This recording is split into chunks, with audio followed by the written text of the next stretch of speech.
मणिपुर के अंदर जब प्रेसिडेंट रूल लगे हुए थे तब मणिपुर के अंदर क्या था। जैसे ही मणिपुर के अंदर एक नई सरकार आती है तो मणिपुर कैसे चेंज होता है।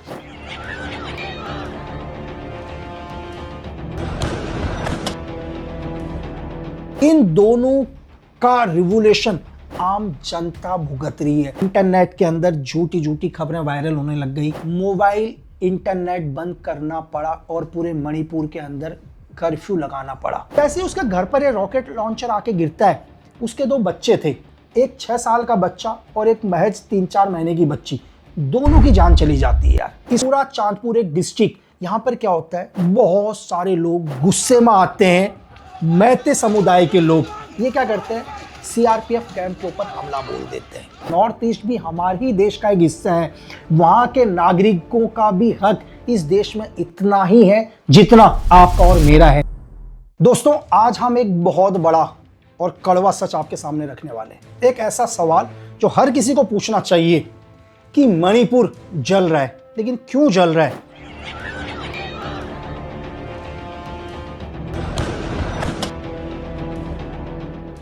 मणिपुर जब 13 फरवरी 2025 को राष्ट्रपति यानी कि गवर्नर रूल्स लगाए गए थे और गवर्नर रूल्स हटने तक 4 फरवरी 2026 तक मणिपुर के अंदर कोई भी हिंसा नहीं हुई। मणिपुर बिल्कुल शांत, मणिपुर में कोई गोली नहीं चली।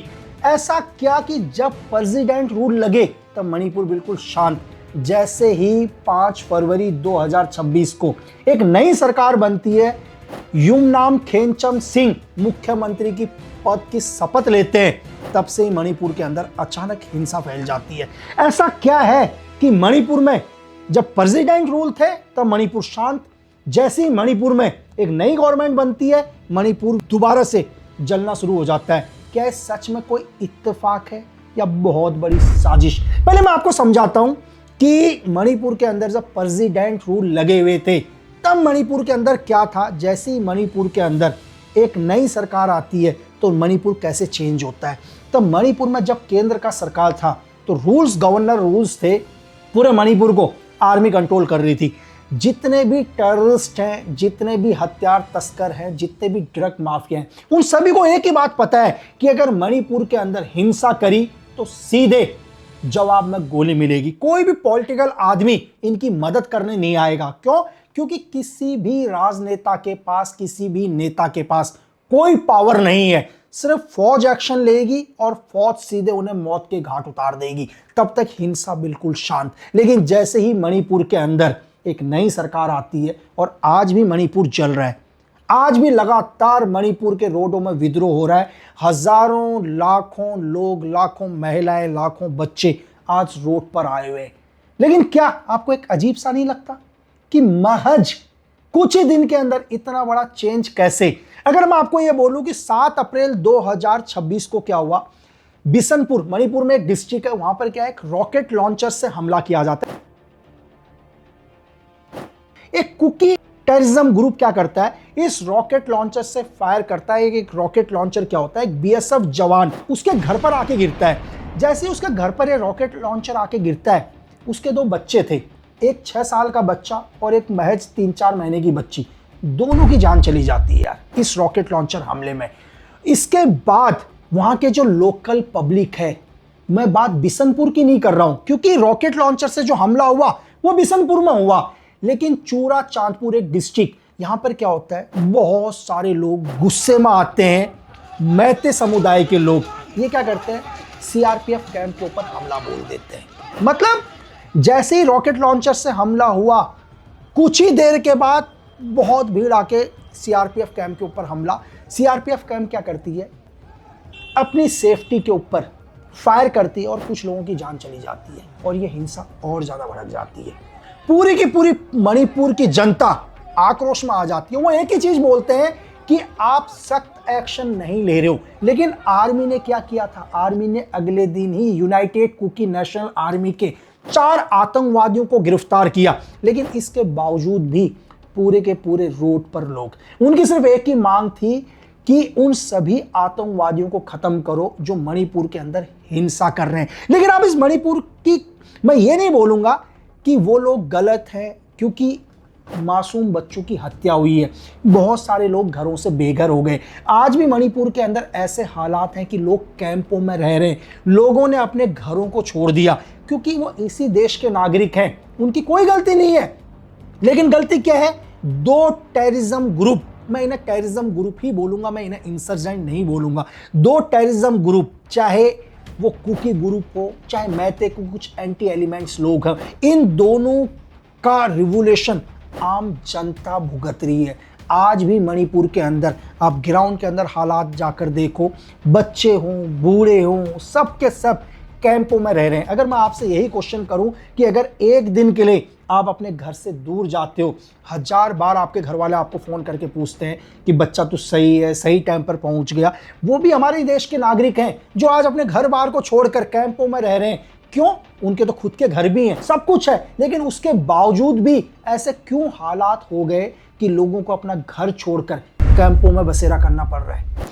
अब मैं आपको स्टेप बाय स्टेप बताता हूं कि मणिपुर के अंदर क्या हालात हुए। 7 तारीख को मैंने आपको बताया कि रॉकेट लॉन्चर से क्या हुआ, एक हमला हुआ, 2 बच्चों की मौत हुई, लोगों का गुस्सा आया, लोगों ने सीआरपीएफ कैंप के ऊपर अटैक किया, बदले में सीआरपीएफ की तरफ से फायर हुआ, कुछ इनोसेंट लोग मारे गए। लेकिन जो हमला हुआ या सीआरपीएफ कैंप पर जिस भीड़ ने हमला किया उसमें 95% से ज्यादा इनोसेंट लोग, लेकिन कुछ एक वो लोग हैं जिन्होंने इस भीड़ को आग दी, जिन्होंने भीड़ के अंदर से सीआरपीएफ के ऊपर पथराव किया। ये जिन्होंने भी पथराव किया ये इनोसेंट लोग नहीं थे, ये चाहते थे कि भीड़ फौज के ऊपर हमला करे, क्योंकि इन्हें पता थी कि जब भी कोई भीड़ किसी भी सिक्योरिटी फोर्सेस के ऊपर हमला करती है तो सिक्योरिटी फोर्सेस क्या करती हैं, उसका जवाब देती हैं। तो कुछ एंटी एलिमेंट्स लोग, चाहे कुकी के ही लोग इसमें थे, चाहे कोई भी इंसर्जेंट ग्रुप, क्योंकि मणिपुर के अंदर आज भी 36 से ज़्यादा इंसर्जेंट ग्रुप है। हम अभी ये नहीं बोल सकते कि उस भीड़ के अंदर कौन से इंसर्जेंट ग्रुप थे जिसने इस माहौल का फ़ायदा उठाया और इनोसेंट लोगों को भड़काया ताकि वो एक ऐसी हरकत करें जिससे सिक्योरिटी फोर्स जवाबी कार्रवाई करे। और 8 अप्रैल आते आते तक ये आग इतनी ज़्यादा फैल गई कि लोगों ने अपने घरों को छोड़ के सुरक्षित कैंपों में भागने लगे। आप मेरी बात समझ रहे हैं? लोगों ने अपने घर छोड़ दिए क्योंकि लोगों को अपना घर सुरक्षित ही नहीं लगा। उन्हें लगा कि कब कहां से कौन सा रॉकेट लॉन्चर का हमला उनके ऊपर आएगा। हाईवे को पूरी तरीके से रोक दिया गया, आम लोगों ने नहीं, इन्हीं एंटी एलिमेंट्स लोगों ने इम्फाल जाने वाली हर गाड़ी को जिसमें राशन हो दवाइयां हो उनको आगे बढ़ने ही नहीं दिया। हालात इतने बेकाबू हो गए कि 9 अप्रैल को दिल्ली सरकार ने हवाई जहाज हेलीकॉप्टरों से फौज मणिपुर में भेजनी पड़ी। पूरे मणिपुर के अंदर लॉ एंड ऑर्डर कंट्रोल हो, ज्यादा से ज्यादा फौज को मणिपुर भेजा गया। और आपको बहुत शौक लगेगा कि फौज ने, सिक्योरिटी फोर्सेस ने ऐसे हथियार पकड़े जिनके बारे में आप सोच भी नहीं सकते थे। ये सारे के सारे आधुनिक हथियार, जो हथियार आज अमेरिकन आर्मी यूज करती है, सोचो जो हथियार आज ब्रिटेन की आर्मी यूज करती है, जो हथियार आज भी हमारी सेना के पास नहीं है, कैसे वो हथियार इन एंटी एलिमेंट्स के हाथ पहुंच गए।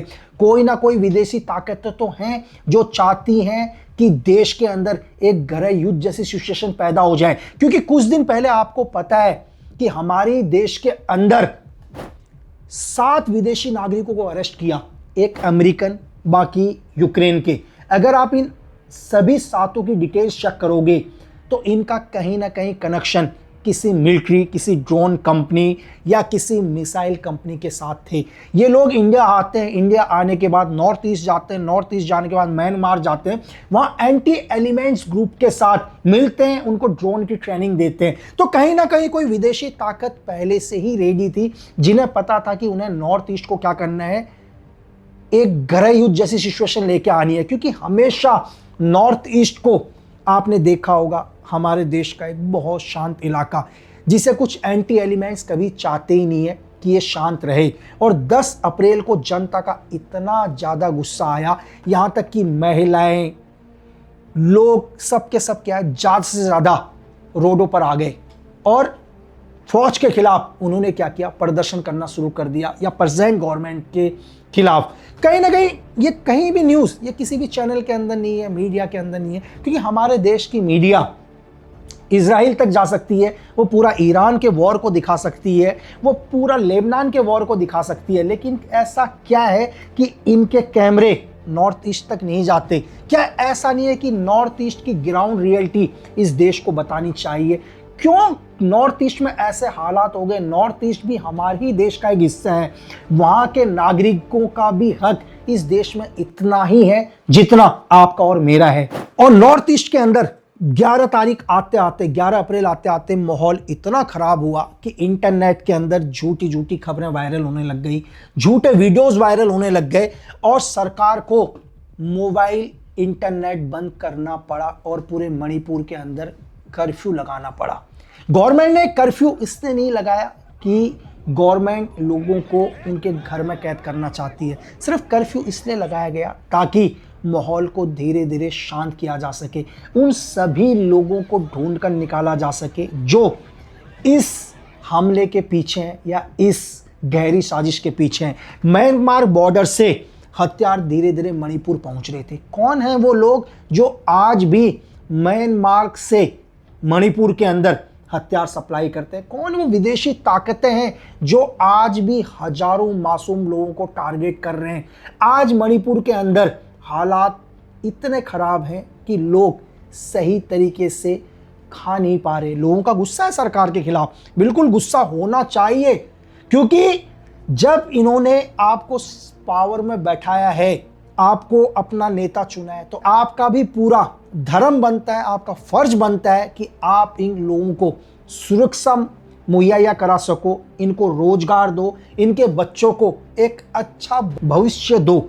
लेकिन कहीं ना कहीं मैं अगर आपको एक ये बोलूं कि इस पूरी हिंसा के पीछे बड़े ड्रग माफियाओं का हाथ, क्योंकि ड्रग माफिया चाहते हैं कि लोगों के और सरकार के बीच में हमेशा अनबन रहे, दोनों एक दूसरे के साथ लड़ते रहे, ताकि ये इन दोनों की झगड़े की आड़ में अपना करोड़ों का ड्रग्स धीरे धीरे पूरे देश में फैला सके।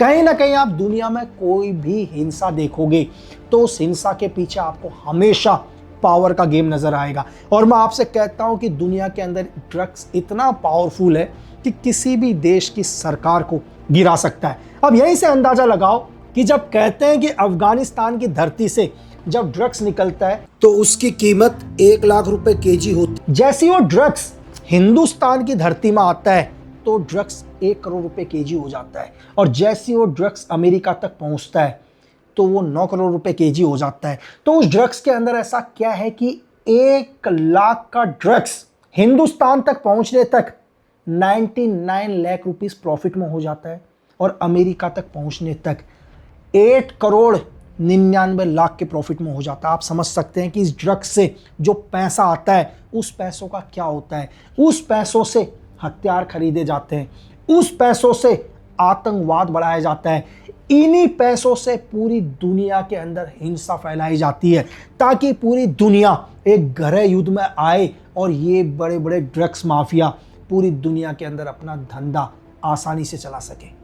आखिरी में मैं एक ही चीज़ बोलूँगा आपसे कि हमारी सिक्योरिटी फोर्सेस लगातार काम कर रही हैं। मैं मानता हूँ कि लोगों का गुस्सा बिल्कुल जायज़ है, अगर उनकी जगह हम भी होते तो शायद इससे भी ज़्यादा गुस्से में होते, क्योंकि जो व्यक्ति अपना घर छोड़ता है, शायद मैं उसके दर्द को सिर्फ बोल सकता हूँ, उसके दर्द को मैं महसूस नहीं कर सकता हूँ। मैं सिर्फ आपको वीडियो के माध्यम से बता सकता हूँ कि लोग आज किस हालात में हैं, कैसे अपने घरों से निकले हुए हैं, कैसे कैंपों के अंदर रह रहे हैं। ये सिर्फ मैं आपको शब्दों में बता सकता हूँ, लेकिन वो दर्द मैं महसूस नहीं कर सकता जो उस ग्राउंड पर महसूस कर रहे होंगे। इसलिए सभी हिंदुस्तानियों की, हर हिंदुस्तानी की, हर मीडिया वाले की, देश के हर उस व्यक्ति की जिम्मेदारी है कि हमें आज नॉर्थ ईस्ट के साथ खड़ा रहना चाहिए, वहाँ की हिंसा का विरोध करना चाहिए, हर उस व्यक्ति के खिलाफ होना चाहिए जो मणिपुर को आग में झोंक रहा है। इसलिए मैं आपसे हमेशा कहता हूँ कि देश के अंदर प्रोपेगेंडाओं से बचो,